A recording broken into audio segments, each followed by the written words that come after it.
জোস লাগবে আর দাঁত দুধ ভাঙবার দেখা বাদ দিয়ে ভাই আমরা খেলা শুরু করেছি। ঠিকই, পশু পাখি একটু ঘুমাইতেছে, দুপুরের টাইম তো, ওদের কিন্তু বিশ্রামের দরকার। একটুর জন্য তুমি ভাই খাবার মিস করে গেছো, ওই তাকালে লাভ নেই।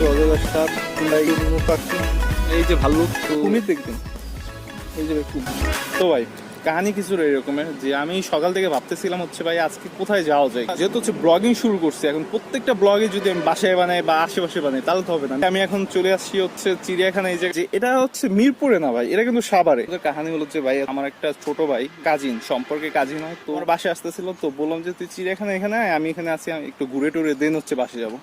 তো আসতেছে, তাই হচ্ছে আমি ভাবলাম যে হচ্ছে একটু অপেক্ষা করি, তারপর ওর সাথে একসাথে ভিতরে যাই। তো ভাই এখনকার কাহিনী হচ্ছে আমার যে হচ্ছে কাজিনটা আছে হচ্ছে বাইজিৎ, তো ওরাই এসে পড়ছে। ও আসলে এখানে তোমার আসছে তো সাভারের দিকে, তো চিনে না, তো ওকে আমি আনতে যাচ্ছি সামনে একটু আগে।